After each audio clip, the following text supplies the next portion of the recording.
Hey,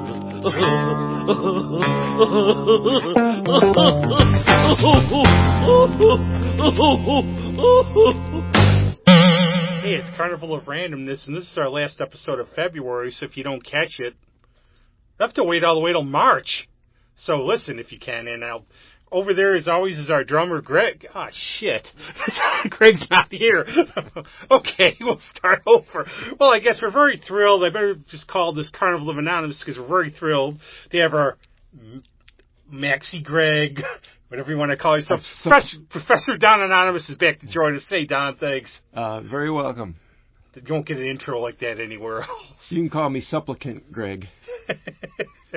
But one thing I do want to talk about, just because it was his birthday, is George Harrison a little bit. And I saw you just put out Beware of Darkness. Right, yeah.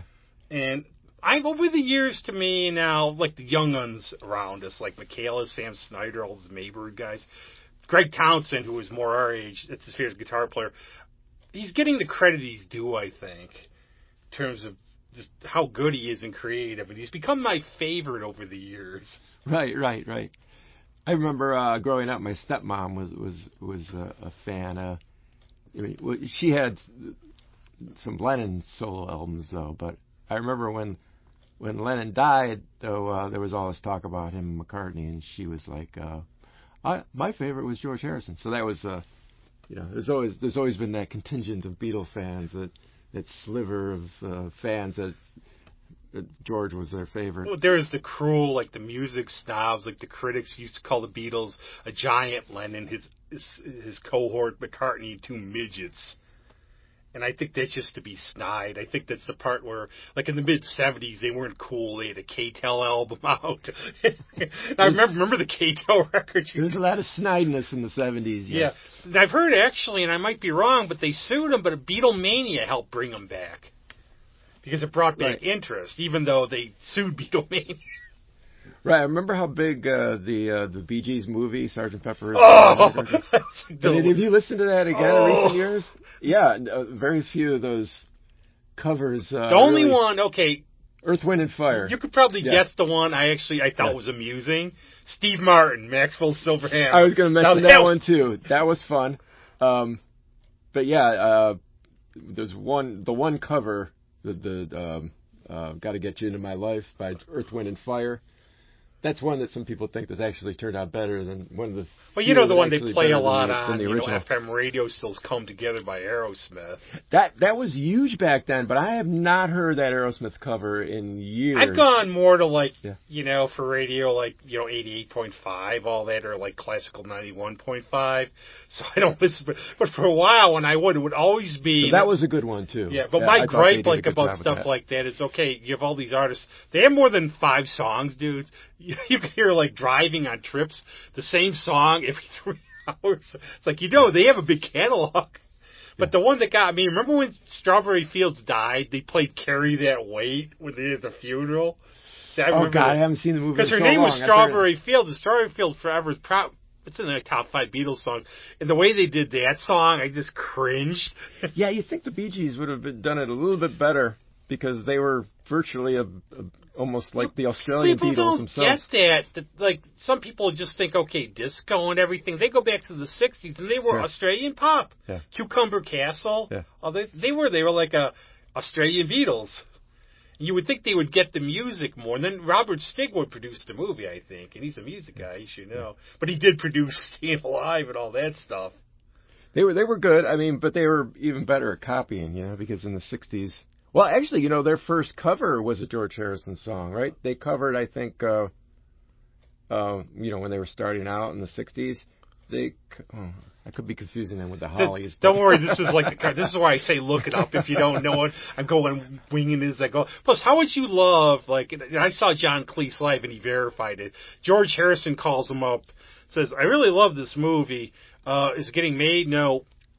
Well, I'll pay for it. We'll make it. It was Life of Brian. He read the script, and he just imagine having the money just to say, "I like this movie. Make it." Right. And now I think isn't it ranked? I think it's number 1 or number 2 best English comedies ever. Oh, it's definitely up there. I mean, blessed are the cheesemakers. Nothing will ever surpass The Holy Grail, just because It was just That's one of for those me, shot in the dark kind of The movies. only difference I have now from hearing all the Pythons is the difference with them. Holy Grail was a tough shoot. It was wet. Exactly. Yeah. And they enjoyed story me behind like it, too. Brian better. Yes. In terms of that. And the beauty of, like, I love serendipity because, like, the coconuts, why did they have the coconuts? They couldn't afford horses. Right. Let's bang some coconuts together. No, Isn't some of the best things, like, happen that way? Like, it just... Yeah. But the other thing about George, he just seems like the nicest of the bunch. I know, like, Paul would say, Ringo, not as nice as you think. If you met him at a hotel or something, he'd be fine. But if he could be surly. Sure. But George just seems like the nicest. There's a story I tell a lot from a bio of his where there's a woman, college student, American college student, not hitchhiking, but traveling through England. She's waiting for a bus in front of this big hedgerow. And it's raining. The bus is late. This weird guy comes out. Says, what are you doing? Well, it's going to be late. You want to come and have some tea? It was Harrison. Mm. Though it sounds creepy Sure. if you think about it now. But that's what he was. He was like a country gentleman. He was into, like, racing, auto racing, the Wilburys, everything else. And I think he's getting more of his due now, finally. Sure. You hear, like, a lot of bands. You hear, like, I told Neighbor, like, Turning Into Water was, like, the best song George Harrison ever wrote. And they were like, thanks, we were thinking of. And as a guitarist, yes. I think he's very underrated. Oh, well, I think he gets his due nowadays, for sure. Maybe, I think, because, like, I've talked to friends, more the metal types, where, they think of guitarists that could so-called shred. You never think of George, but, like, Ticket to Ride, that would be like a heavy metal song almost, if you think about it. She's So Heavy, I Want You. Yeah. Try playing Come Together. It's a song, it came to me now on my hard drive, and my brain is... Hey, that's why it's this one it's called Make It Up As We Go Along. It's If I Needed Someone. Yeah. That was one of the Bee Gees' first singles. Now, see, I didn't know that. If I Needed Someone, yeah, they covered Beatles. Everybody covered. And then in the 70s, the Bee Gees, I wouldn't say they ripped people off, but they went for sounds... And they really struck gold in the 70s. You ever listen to the soul band, the Stylistics? Yeah. Listen to them and then listen to what the Bee Gees did around the same time in the 70s. And it's like, whoa, they're totally like taking those harmonies, that the falsetto of like the Stylistics of that time and turn those into those. Somebody has a quote. What is it? Those were good songs, though. There was the one quote, I can't remember who it's from now, but it was like some musician where... Good artists borrow, great artists steal. Sure. Remember that one? We all sort of, subconsciously even, I'm sure, do it. Well, bring it back to George Harrison again. That's what happened with My Sweet Lord. My Sweet Lord. So I just read a Chuck Berry bio, and I actually was listening to him again in the song there where he says, "Here come old flat top." Right. Yeah. And the story behind that one was Chuck Berry got get the residuals from the rock and roll album that it was on. Yeah, that was the deal they made there. But Chuck was, he was interesting just reading it, so I'll stick to his music after what I've read in his book. But, that's what they all did. Now they all love that old 50s stuff, too. That's what the Beatles want to be Buddy Holly, I think. Oh, yeah, for sure. But there's another good story, and I put it on Facebook because I read the Phil Collins bio. And he said he played on All Things Must Pass. He's like a session guy, but they didn't. He's like, fairly unknown. Genesis just started. So he's looking for the tapes because it wasn't on there. So what happened was later on he's friends with George and all these guys. George finds out about it. He finds the tapes, but he plays around with it. So he gives it to Phil. He goes, here's the tape. Collins plays it. Right. Here's George saying, oh, this is bloody awful. Because he just added that on. And he had, like, the sense of humor about it, which I think was really cool about him. He always has, like, the sort of wit about him. He was. He had the quickest, the funniest one-liners, if you ever watched any of the Beatles stuff. My favorite, I'm the only one, but my favorite line from Help, still, it's a thingy. What's that, from Help? From Help, when they toss they're doing the little ball. Yeah. It's got the little lighter on. He's like, a thingy. Sure. When they're playing the games out with their ski and everything. Did you ever hear the outtakes from their Christmas albums? No.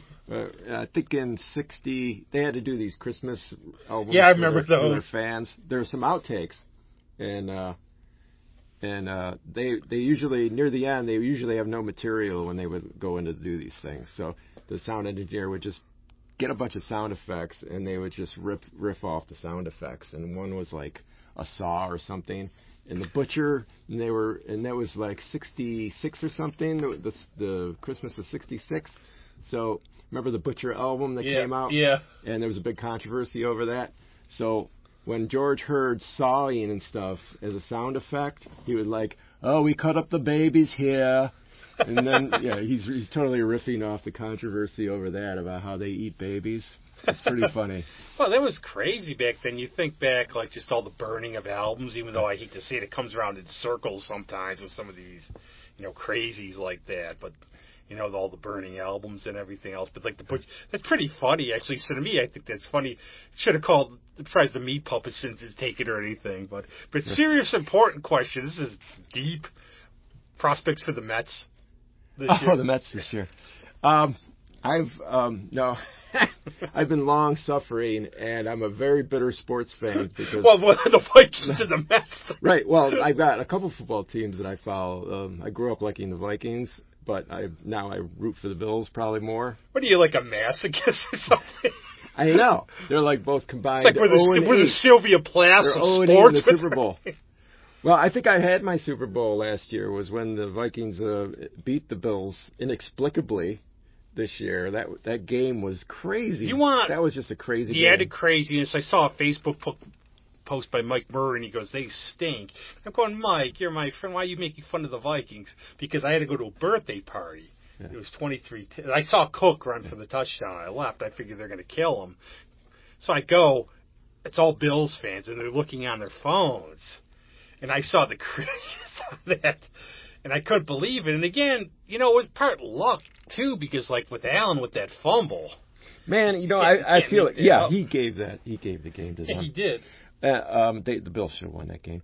The only game all season for the Bills that they were never in, and that they shouldn't have won, was the last game against Cincinnati. That was the only game they played that they should not have won. They were outplayed. But I watched it on the NFL Network, and that was the game they got outplayed. Right. I mean, if you look at those games they lost during the season, they actually had more yards, more time of possession. It's just stupid mistakes that the Dolphins, Vikings, and Jets games. The Bills, if you look at those games again, and I looked at one of those again, and the Bills dominated all those games. They only lost because of dumb mistakes. You ever see those where it's like the one team gets 500 yards, the other team gets like barely two, but they lose? It was like that. Yeah, they outgained the Jets and the Dolphins. There was two things in that Bills game. Number one was that the Allen fumble. The other one was the Jefferson catch. So it's like I feel like because I like these teams, they can never finish. Like they have great seasons and then they fall apart. Now, to me, like, after what the Vikings did, like, I remember, like, I think all of us said, one of my friends texted me during the Colts game, why don't we put in the second stringers? I know. That's what that was my thing. I was saying, like, put in the second stringers. It doesn't make sense in the long run, and it's not going to happen. But, yeah, that's the first thing you think of when things go bad. And then I thought afterwards, to give up that many points to the Colts, their defense stinks. Yeah. I mean, it really does. Yeah. But it was like such a letdown for me. You have that season, all the comebacks, the excitement. They're like the cardiac kids. Then they lose the first thing in the playoffs.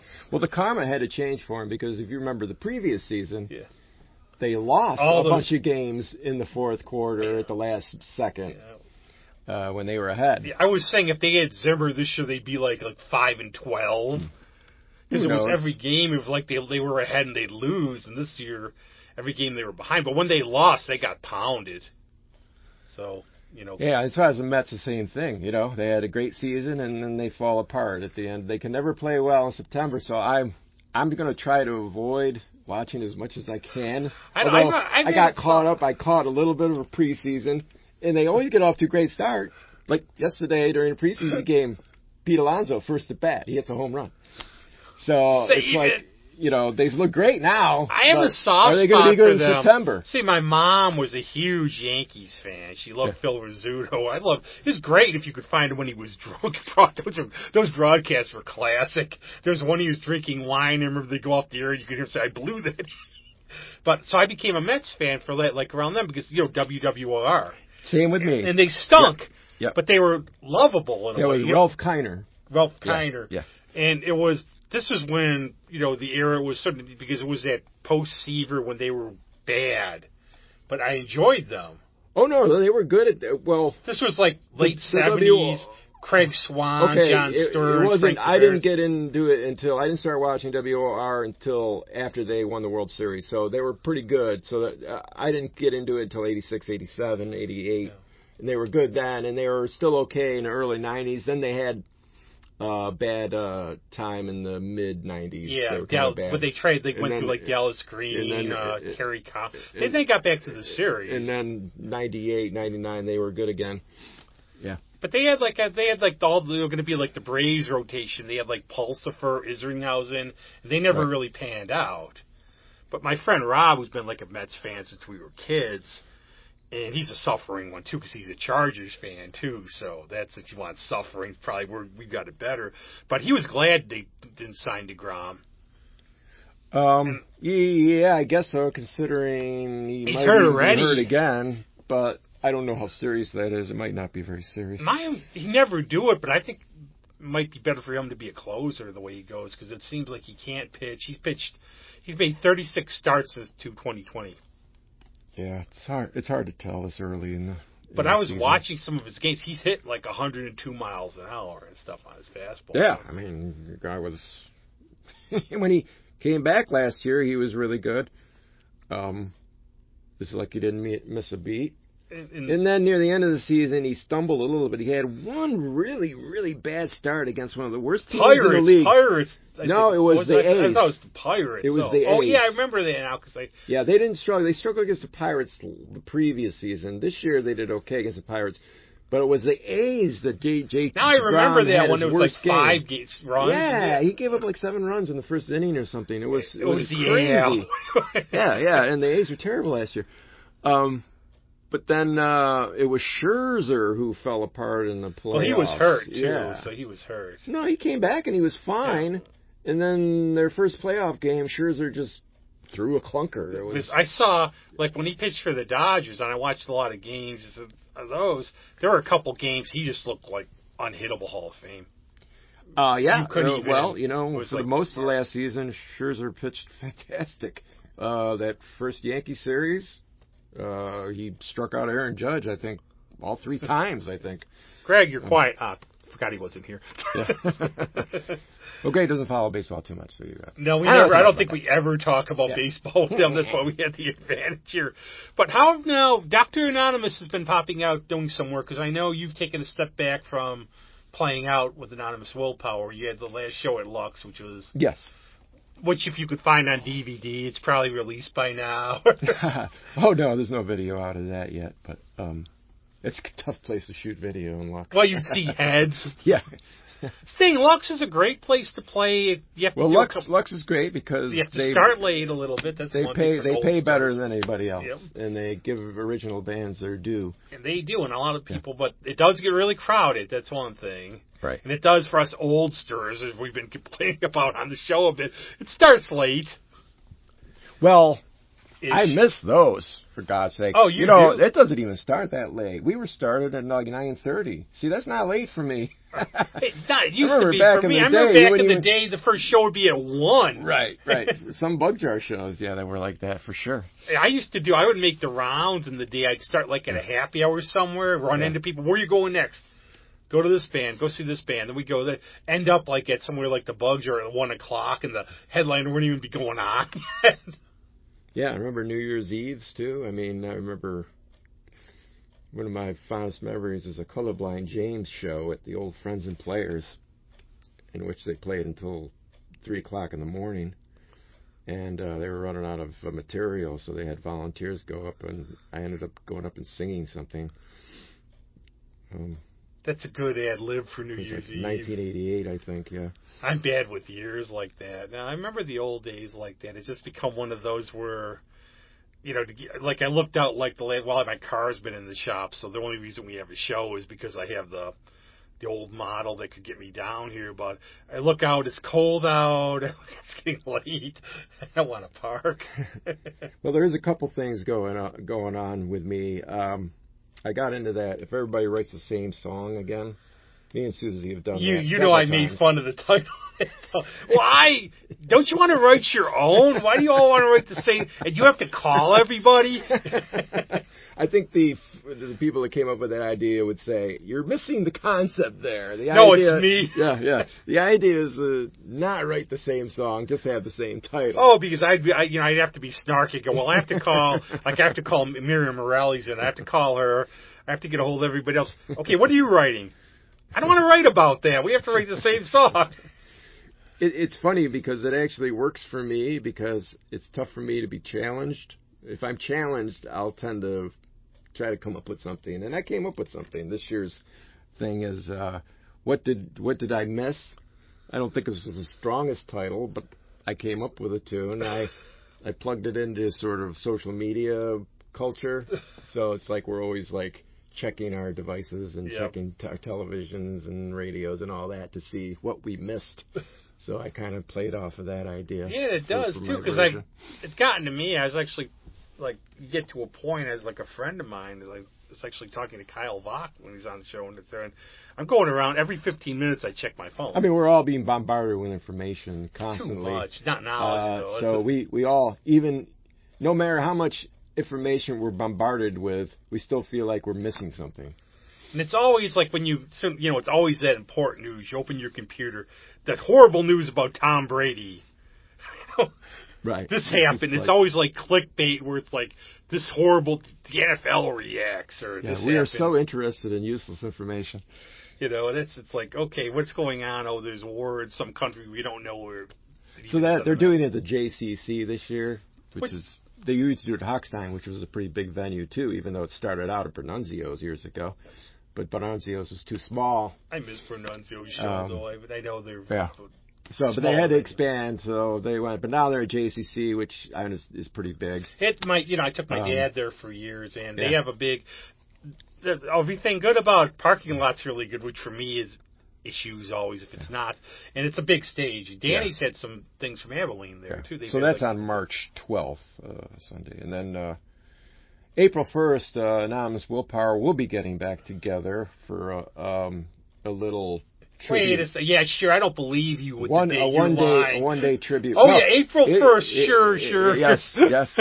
It's for a guy that used to play guitar with us who passed away last year, Howard Samuel. This is getting... I have to say, though. I know, it's like and then I have one of my best friends died last week, Charles Jaffe, another famous I'm getting musician. I told Mike Murray that on the show. Can we just do one show where we don't have to have a tribute? Yeah. It's like everybody. One of my really good friends passed away last year. Yeah. And, somebody's mother died yesterday. I didn't know Charles. Would you want to tell us a little bit about it? He sounds like a great guy. Yeah. Charles is a really fascinating guy. Somehow I don't know how I missed some of these people because it sounds like quite a gem. Yeah, I was out of town in the mid-'90s in Baltimore, Charlotte, North Carolina. But when I came back from Baltimore, Colby and James are still together, and I was a fan, but they had some different members, and Charles Jaffe, a keyboard player, along with Rita, a vocalist, and a couple other people were new members because Phil Marshall had moved on to his solo projects. But anyway, I went out to see them, and they had a keyboard player, and it was Charles Jaffe. So I introduced myself to him, and he ended up giving me lessons, and that led to a long friendship, a 25-year close friendship. Was Jimmy Mack in there or not? Jimmy Mack was always with him. Yes. Yeah, he was. He was the one guy that didn't change. My Guinness buddy over at Casey Jones. It was Barry Heveron and Phil Marshall left to do other things. So they were replaced by, there was a guitar player who's also deceased now too, but he died a few years ago, Tommy T. I'd say his last name, but it's one of those really long grammatical kind of names. Oh, you're like me, where it's like... Yeah. So they had him, and then they added a keyboard player, which was Charles Jaffe, and a vocalist, which was Rita. And they had a trombone player, John Ebert.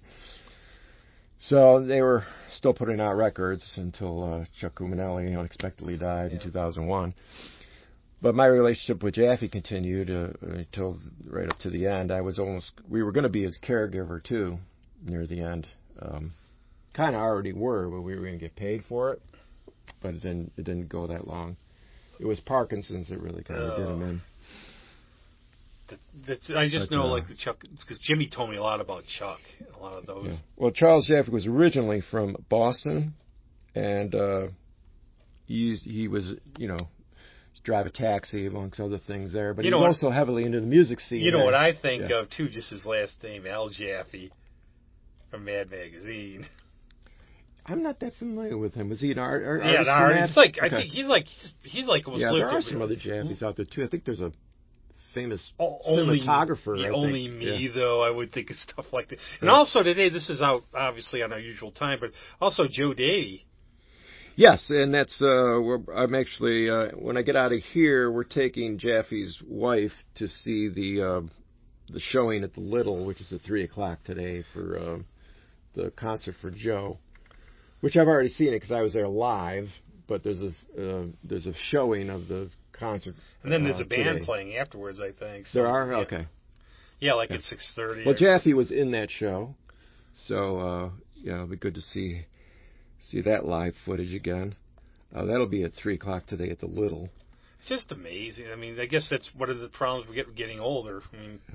The benefit for our other guitar player, our middle guitar player, Howard Samuel, was with us during a good run for Anonymous Willpower from about 2015 to 2019, where we put out the Trailer Romance CD and played out. So he was our middle guitar player. He replaced Chris Stasio and then Bob Olson. But he had a good run with us.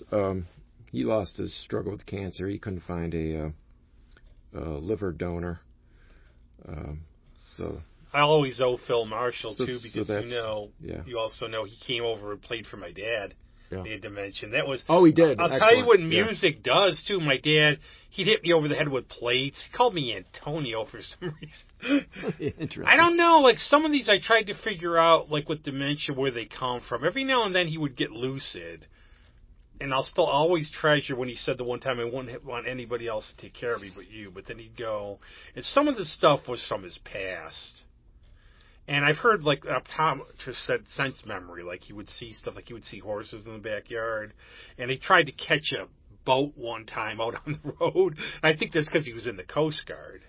But I'm trying to figure out some of the other ones where they came from. If he just, like, because he couldn't see that well either times. So maybe, like, if he thought he saw something. Sure. He would go on like on things. But when he played with Phil, that would have been the sessions, because you hear him, he would know every lyric. Nice. Of the old songs. And music does that for people. Sure. It's amazing. And he could get violent, but whenever Phil was over, I'd hear him, and he was always...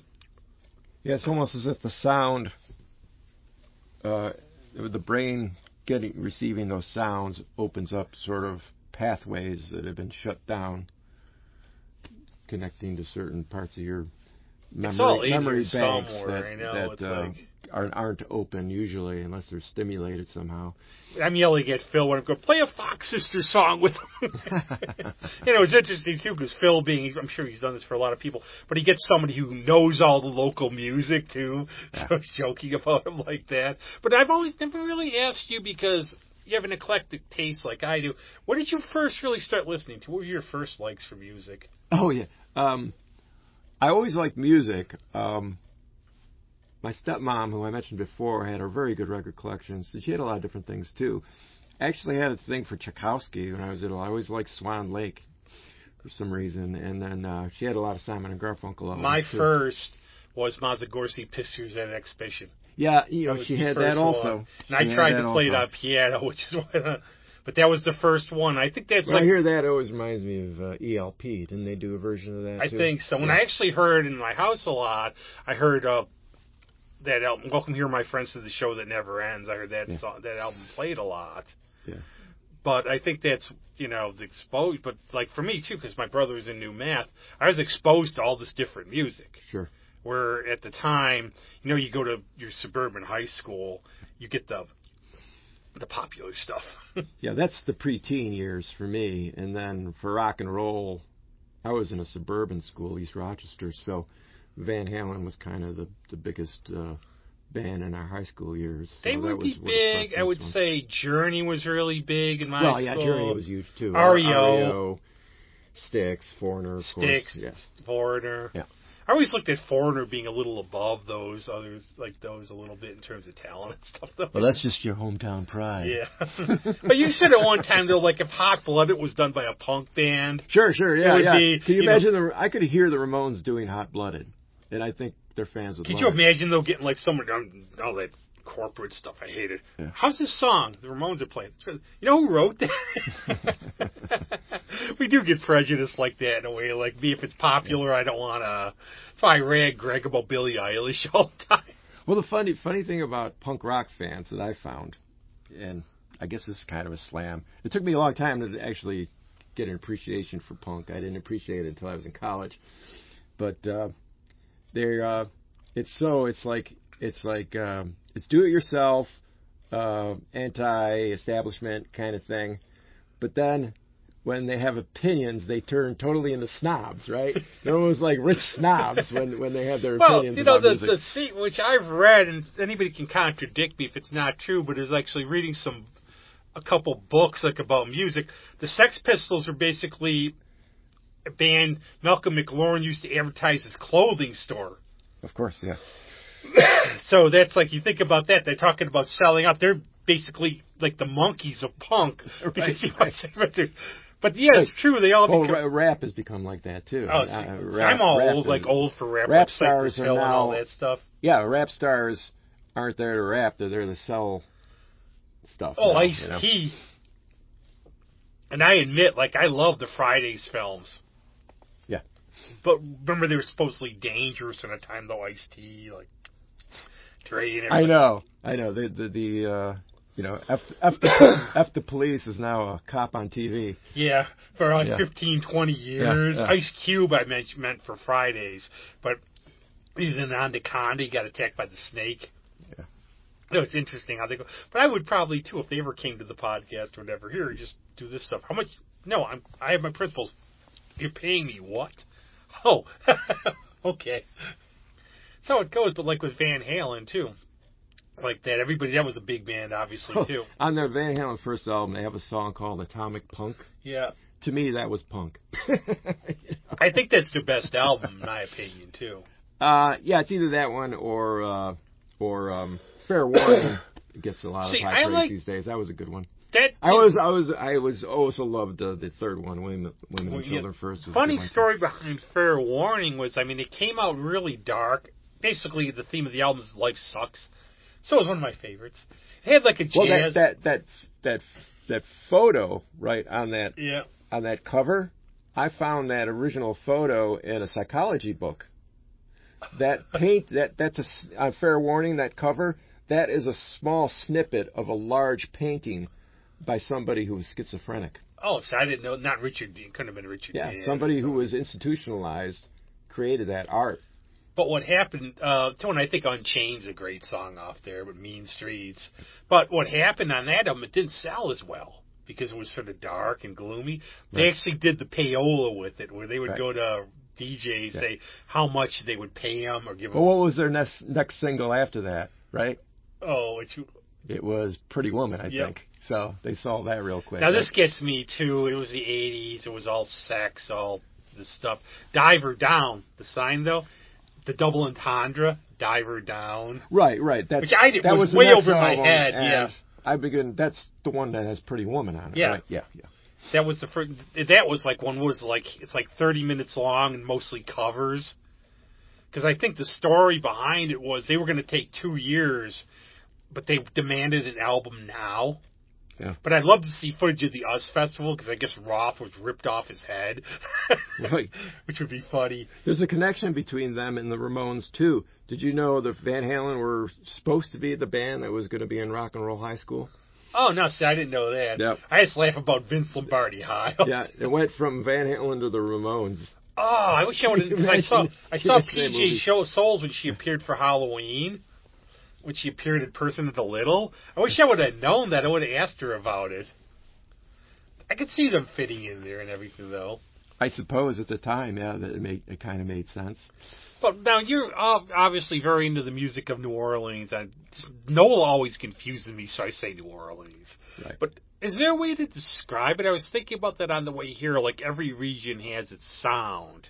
I think of like the big piano, sort of the Well, New Orleans is so influential that there are several sounds that come out of there. Obviously, the first big brass band jazz sound was created there, but that quickly spread up the Mississippi to places like Chicago and stuff like that. Because I love like the idea. Okay, if this is Chicago blues, you identify it. Yeah, soul, Louis Armstrong and obviously Jelly Roll Morton are both natives. But then I'm more into the 50s stuff, the creation, the early creators of rock and roll from that area, Fats Domino, Professor Longhair, and one that died recently. Actually, the last one that I could think of who was still alive, who was Huey Piano Smith. And everybody, you've heard his songs, even if you don't think you have, because everybody's heard Don't You Just Know It? I don't know if they know that one as much as Rock and Roll Pneumonia. I think I even know that one. I think I've heard that one more. Well, because Johnny Rivers had a hit with it in the 70s. The movie The Bronx Tale, they did a thing on it. That's why I actually one of the ties. Rock and Pneumonia or Don't You Just Know It? Don't You Just Know It? When the kids are ragging on the guy. Oh, Don't You Just Know It was in Brooklyn, the Bronx Tale. Bronx Tale, yeah. Okay. The kids are ragging on like a vendor and making fun of him, and they're like the song playing in the background. And you played it live. Yeah. I think you played both of the songs. You played both of the songs live. We do. I do. Still do. And there was another one I found out that he wrote also, but they got a different singer to do it in the studio, was Sea Cruise. Oh. You know that one? Yeah. That was later covered by John Fogerty. Does a really good version of it. I've heard, I think that Bobby Darin or somebody covered it. No, it was he was a white guy, and he was another New Orleans native. Frankie something. It is the only Not Frankie Lane. No, it wasn't Frankie Lane. Well, that's the unfortunate part, obviously, too, in the 50s when you'd have the... Well, I think that was used... I think they brought him in without Huey, because a lot of those black guys didn't have it. Couldn't, like, dictate anything. No, what they would do is they'd bring their music and they'd try to get, like, antiseptic white guys to sing it. They did that without Huey Smith's permission, even though he gets credit for the writing. Did you ever see the movie The Five Heartbeats? And they have this thing where they bring these songs to a record company, and they go, "Okay, we'll sign you." They come in. These guys are going to sing it. It's a bunch of white guys in Letterman sweaters. Right. It's a really good, underrated movie. I really like that. I think that was a good movie. I think it's supposedly mostly taken from the Shy-Lights. A little bit. Yes. That's what I've heard. But I just love. That's one of my favorite movies. But that part I thought was really funny, though. But it's not funny. It's sad, but true. But Fats Domino in his time, too. You know, you think about music, like, you know, there's Fats, you know, he looks elegant, he got his tie on. He caused, like, 4 riots when he was playing. It was music in general. Yeah, in the 50s. And I guess, like, some places won't book him. Some places won't book him after that just because of that. He just doesn't look like the kind of guy who would start riots. It was the music, though. It's like, well, there was another guy that was also going at that time called Professor Longhair. Yeah. His last name was Bird, Roy Bird, B-Y-R-D. But anyway, his stage name was Professor Longhair. And him and Fats Domino both came out of the same R&B circuit, local New Orleans guys. The difference between Longhair and Domino was he didn't have a collaborator to write hit songs with him, and he didn't like touring, so he never left New Orleans. So Fats Domino goes on to become a worldwide phenom, and his music did sell all over the world, and he did tour all over the world too. And Professor Longhair stayed in New Orleans, and even though he was just an early innovator as much as Fats Domino was, by the late 60s, Professor Longhair was making money by sweeping the floor of a record store. It's like Son House working here. Exactly, yeah. Very similar situation.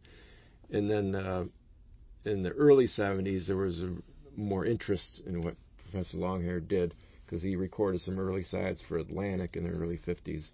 So those were reissued in the early 70s, and he got his career shot back up, and then he started playing out again. He did the New Orleans Jazz Club. I wish everything could have been like I was reading about Long Island in the 1970s. You could play just on Long Island like the Good Rats, right? And you make they'd make like $120,000 in the 70s playing locally.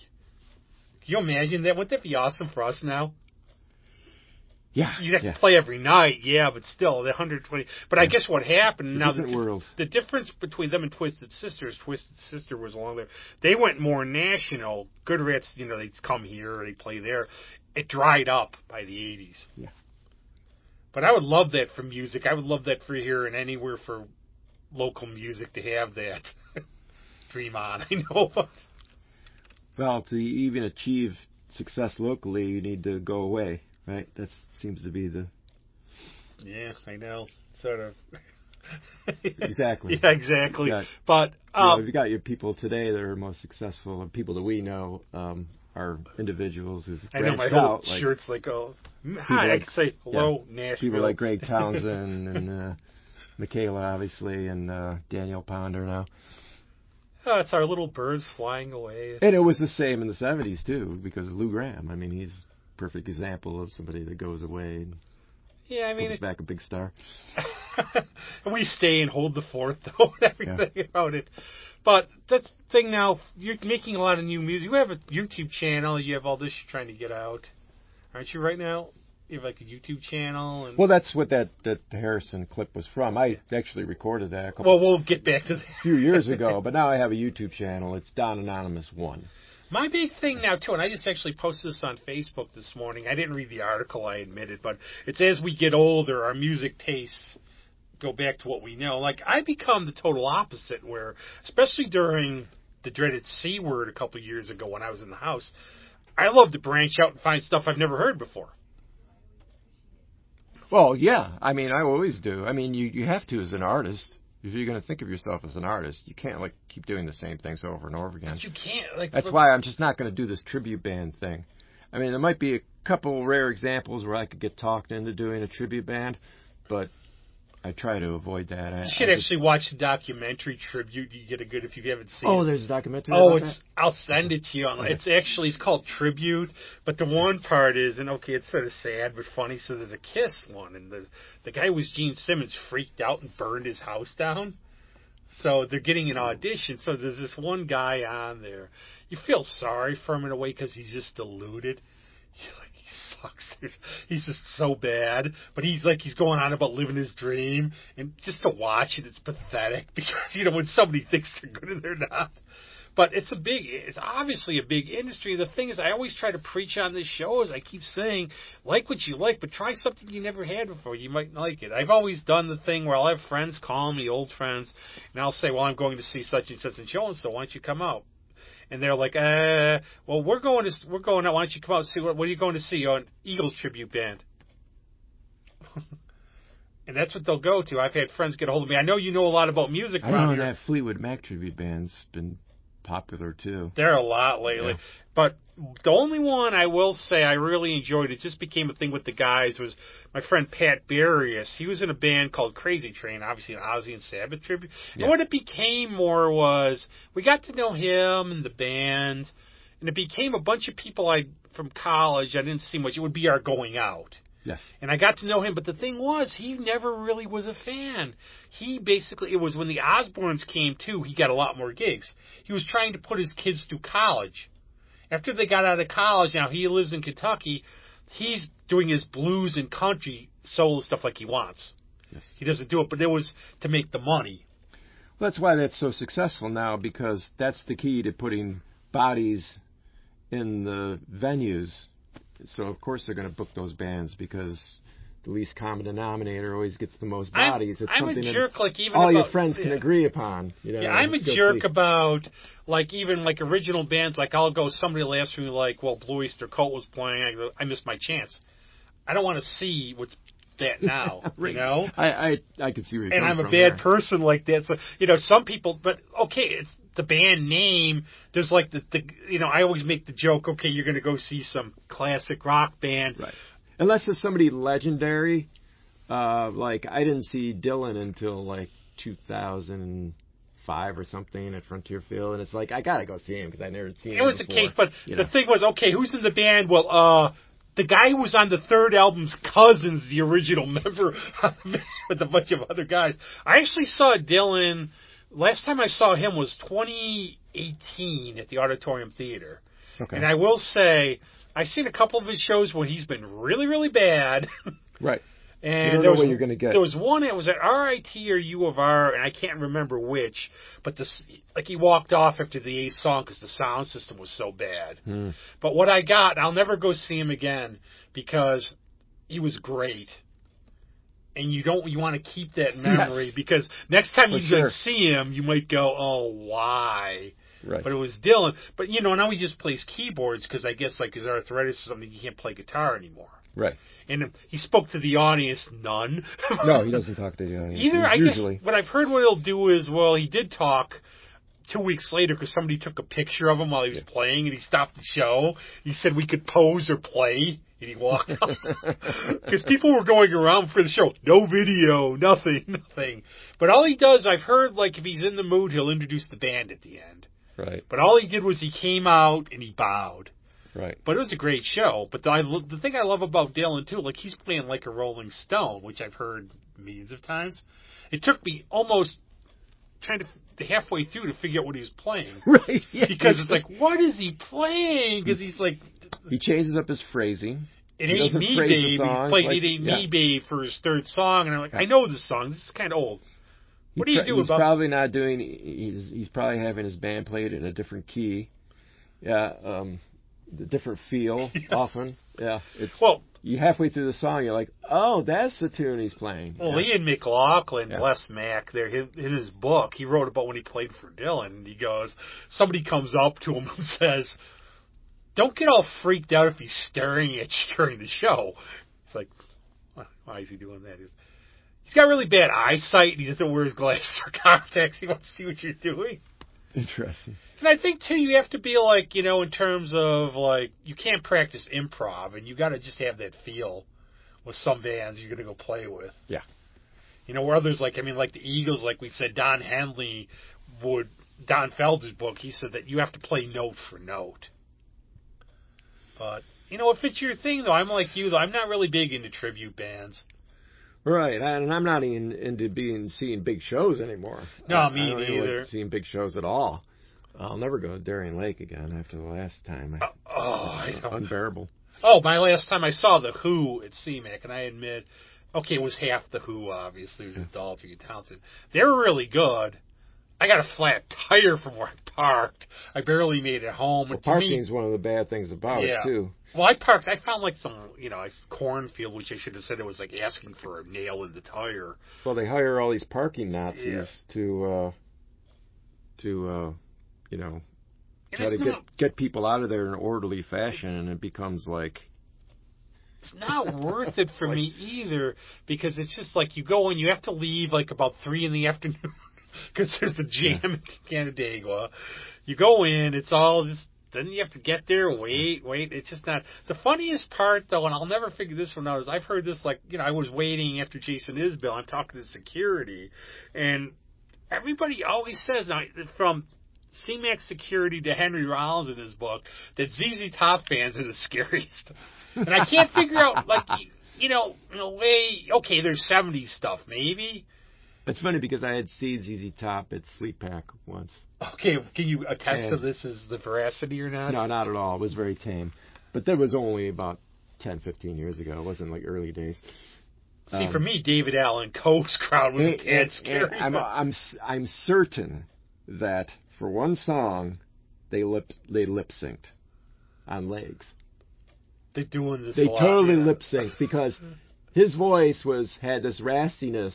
He sang good, but it had this raspiness that you could tell was live.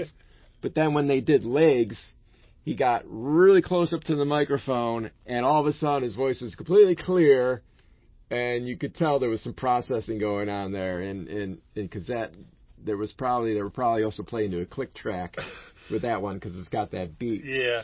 And you could totally tell that he wasn't actually singing on that one. It's fun to rag on Kiss sometimes because of all the stuff Gene Simmons says, but he came out like ragging on all these bands like the Stones. Everybody uses backtracks.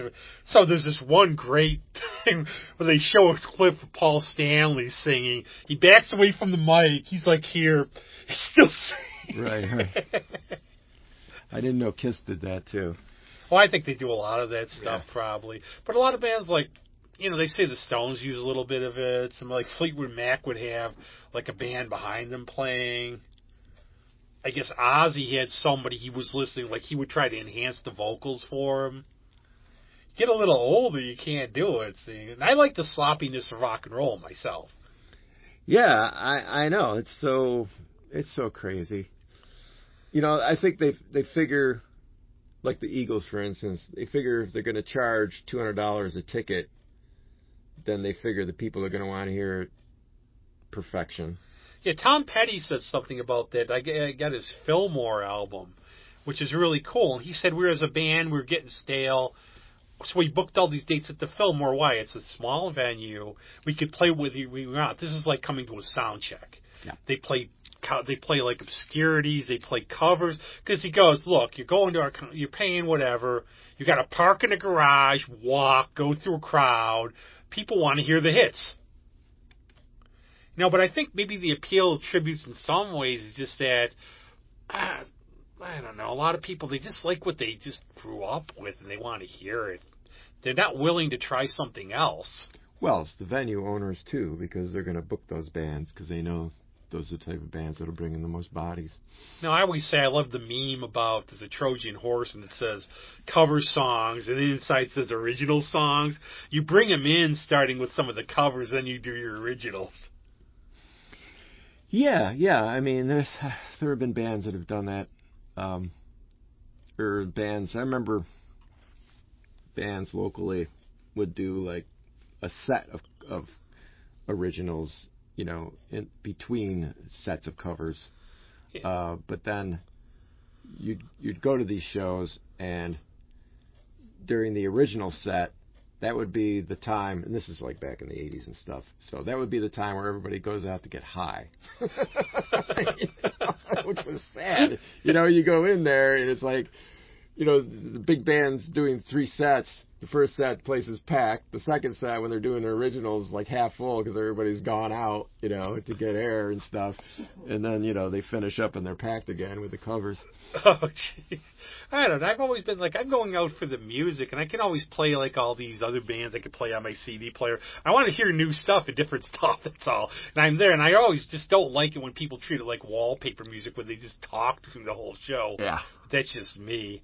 But I mean, you do, like for Anonymous Willpower, you've always seamlessly done your own, and you've done a bunch of covers in, which fits really well. It's fun to play them, I guess, too, in a way, if you like the song. There's a lot of good songs out there. Yeah, I mean, early on we were associated with Janis Joplin because Susie had that strong voice. So early on we did do a tribute to Janis Joplin just as a one-nighter. But after that we kind of like grew.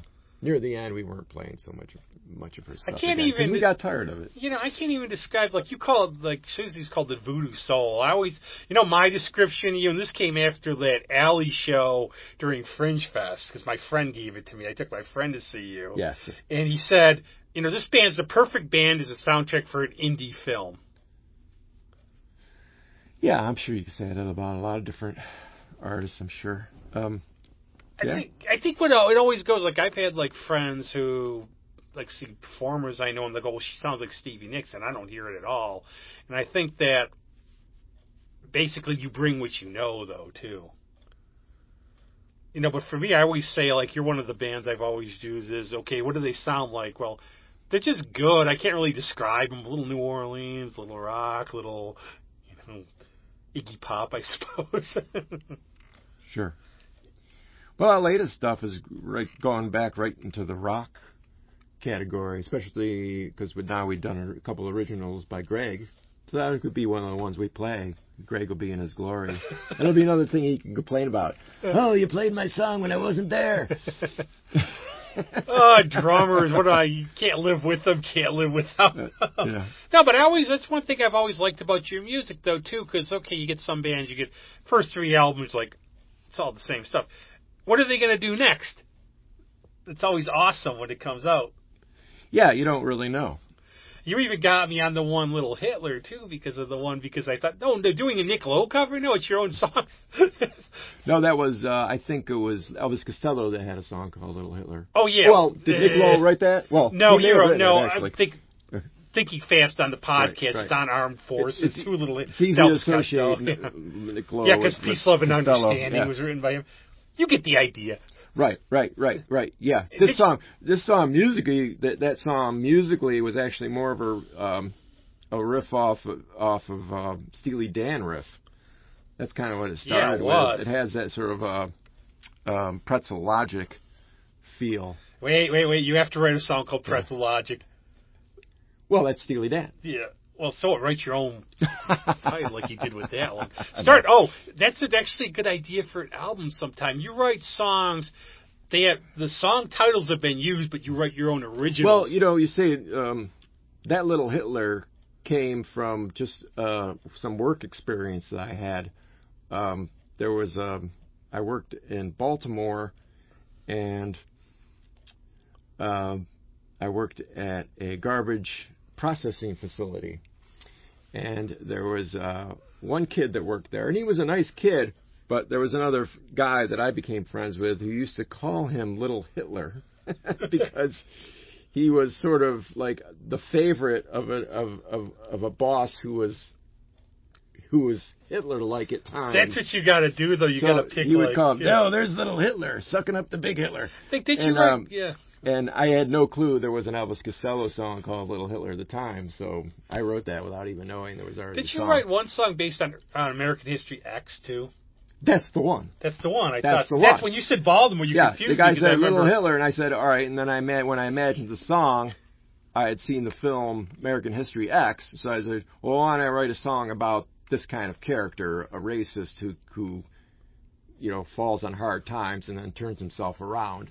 So and that led directly to the Steely Dan connection too, because you could imagine Steely Dan writing a song about that, because Steely Dan was great at writing songs about weird characters, in society, whether it's like Kid Charlemagne or the character from Do It Again, fringe people. And I even pictured like people. The prep school kid, my old school, somehow in my head. It's just I could picture the whole story. Yeah. But I like the contradictions too, because I've had the experience. You ever meet somebody and they seem really nice, they're fine. Then all of a sudden you realize they're flaming racist. And you're like contradict because you're like, you seem like a nice person. Yeah, you don't meet too many people like that nowadays. I mean, there was one I knew who came into the comic book store, and he's a blue collar guy, he seemed fine, till he opened his mouth a couple times.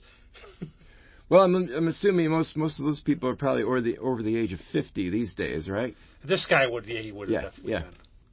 Yeah, that's usually the older people sometimes have that hang up that they've never been able to. And they would make a comment, and I'd be feeling like, that's really, you shouldn't talk like that, dude, or anything else. Or like, I remember like my one neighbor, and I cut his lawn, and I lost all, he was like, you talk about the Korean War, and he was fine, he sold their house, and he wanted me to do work on his next house, and I just broke off contact, because he comes out, and he goes, I made sure I didn't sell to anybody who was black. And I just sat back, and I just told my mom, I'm like, he can call, tell him I'm not here, I'm not doing anything at his house. Oh yeah. Some years ago, when that song, because that song's on that Trailer Romance CD. Some woman on Facebook at one time or another criticized me for having a title named Little Hitler. Like I was like praising Hitler or something. It's like you can't. I tried to be. You can't determine the that. content of a piece of work just from the title. I tried to be like, I tried to be careful about that because I like to tell that story about Mo Howard when. First people to make fun of Hitler. They would obviously yell Jewish, and they would swear in Yiddish for all the people. But what happened was, so they're shooting his son's birthday party, and he's going. I guess he was late, so he drove in his Nazi outfit, and there were like 300 reports to the cops that they saw Adolf Hitler going down the LA freeway. But somebody hears it, I'm obviously, I'm not saying, it's like I'm telling a story just because I mentioned the dick. Right, exactly. I mean, and they made fun of him. But some people, it's like a word that they don't take it in the, if you're using the word Hitler, maybe because you're describing a tyrant. Yeah. And plus, it's not even Hitler per se. It's Hitler as a metaphor. Yeah, it's like this little tin pot, everything else. People got to read context more, I think, sometimes. They just have a knee-jerk reaction. Well, there are just some figures in history that are so... Well, yeah. So, like, culturalized, like Jesus, Hitler, Washington. I mean, when you're at that level, it's like you become a... Yeah, nobody mentions, like, now if you said little Francisco Franco, nobody would... probably care. I don't know about the alliteration. Our generation would always associate that with... would be General Francisco Franco is still dead. That's how I heard it, though. But yeah, it does. And I mean, you get somebody who... Now, you have to be, out there if you can't say this guy was freaking evil. It's like one of those discussions where... Yeah. Some people you can, there's a revision of them. You see other sides, like a lot of Shakespearean characters, like Richard III wasn't supposedly as bad as they made him out. William Longshanks. But Hitler, come on. Yeah, that's one I won't debate. I think the jury's out on that Hitler. one I won't debate. That one, I mean, come on, you can debate this, that one. No. And then you still get those people. Marshak. Hitler had the right idea. The one I hear sometimes. Built the Autobahn. The one I hear sometimes. The one I hear sometimes. It was worth it to have the Autobahn. Have you ever heard the one? Well, he did some good things and he went crazy. I've heard that one before. Yeah. No, he was always crazy. Yeah, there was some good YouTube history that I was watching recently. That there was the idea that Hitler became so popular because he turned the German economy around in the 1930s. Well, it turned out that one of the reasons why they went to war was because the economy wasn't quite as secure as they thought it was. What the Nazi Party was doing was selling junk bonds back to the German people. And then the leaders of the party were corrupt and pocketing a lot of that money. So the economy was actually on the verge of collapse when they invaded Poland. They needed an invade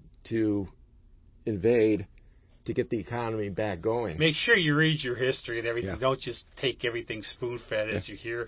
And it's like, they're all a bunch of nuts, though. So that's like, but what's coming up for you now and everything? It's always how quick it's like Greg missed out. Boo, Greg missed out. He's going to be mad at us.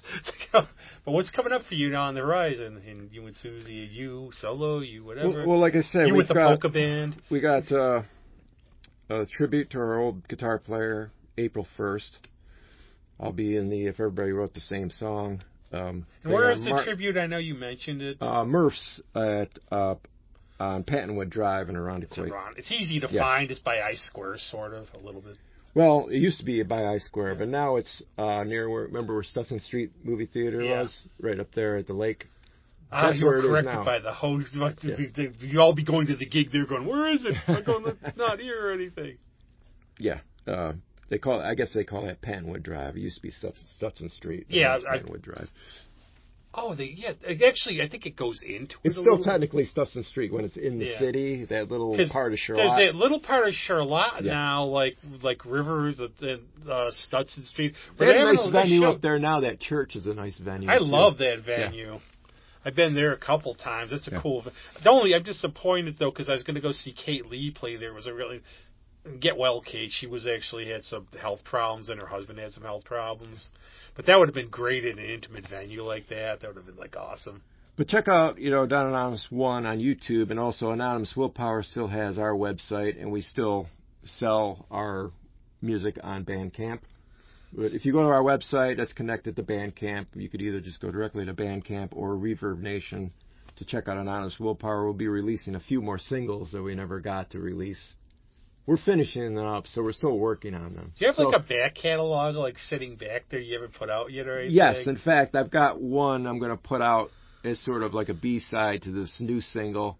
We've got a song written by our bass player, Eric Davidson, who wrote a pandemic song, and we're finally releasing it next week, March 1st. March 1st is a good time to release stuff on Bandcamp because they have First Fridays where they make sure all the fees go to the artists. That's great. I like Bandcamp. I wish more bands would get on it. But like a lot of these sort of sites, it seems like they're very popular and then they're not. And I admit I don't know like tons about these because I'm more like a physical CD album person still. Yeah. It seems like you have to be on Spotify. Even though our stuff is on Spotify, I don't like putting it on there, but you almost have to just for the exposure. And I have seen the artists say, okay, if you buy today, everything goes to me, so buy that day. Yeah, if you go to Bandcamp, it all goes to the artist on that day. I guess it's like before we couldn't get this out. Now there's probably too much out, but you can get it out, but you're within like this big... Plus, there's so much out there. So we have like 4 songs to release. I mean, 2, on March 1st, and one will be an older one that Susie sings that we recorded way back at GFI in about 20 years ago that I finally thought was actually kind of cool. So we'll be bringing that back for the release, and a new song by our bass player Eric Davidson called "Your Hands." And then after that, in the middle of the month, I'm going to try to release a couple more songs that we had written previously if everybody wrote the same song. One of them is called "Fool for This Town." Help that title. Sorry, I'm just weird. You know me. One of them was called "Fool for This Town," and that was the last one that Susie and I were in, and that was a few years ago. There's one, my friend Natalie Gallman, she wrote this song for COVID that I don't think anybody could top. Sorry, the 12 Days of COVID, like the 12 Days of Christmas. Sure. Which was just, we were just laughing about it. But that's the one thing, like some people, I always said I was going to be super creative. I was going to write like 5 books. I could barely do my laundry. I'm happy for people who could create. No. It was like such weird, especially when you're playing and all of a sudden you can't play and everything's just, the world stops. Well, because we're not playing out now, it does give you more time to do these recordings. Where before I was having to really put myself on a deadline to get anything done. Now I'm not so worried about that. It's selfish for me. I don't go out as much, so it's good in some ways for me because I can go see you then. Because I had the problem a couple months ago. It's like, okay, I'll go see friends. Everybody would schedule the same day, so there would be like 3 things, and I was just going, I can't do that. It's not the old me anymore. I'm like 2.0 after my death a couple of years ago. I can't hold the energy. I want to go watch the Vikings give me another heart attack. Now, I didn't have a heart attack, but I died anyways. But with the way the Vikings played, I could have had one. But thanks a lot for coming on. And thanks for having me. And I don't know where Greg went, but you know how it is dealing with drummers. They just vanish. I'm sure he's got things he needs to do, get things done. I'm sure he's hanging out with his lady. Cool. But we'll play something from you if we get it on, so there's no promises. So you can pick whatever you want. So stand by for a surprise. I'll suggest our last set of singles, which was a song written by Greg and a bandmate of his years ago called "Blame It on Rock and Roll," and another song which is a cover. You can play 2 if you'd like. I have another single we released called Elvis Presley Blues, which is my sort of New Orleans long hair version of a Gillian Welch song. That sounds interesting. It is interesting. It doesn't sound anything like the Gillian Welch original, even though it's a fantastic song. I do it like Professor Longhair covering folk singers. Still can't believe he ate those gold nugget sandwiches. Oh. Who did? Elvis. You know what those things are? Now, for those who don't know what a gold nugget sandwich is, they're a whole loaf of bread, a jar of peanut butter, a jar of grape jelly, and a pound of bacon. And the man's not around today. That's why he died on the throne. Oh, that was... He was the king. Yeah. On that, thanks a lot, Don. I think we better end right there. Go Mets. Go Mets. Thanks. See ya. It was fun.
Check out the sky.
Bye.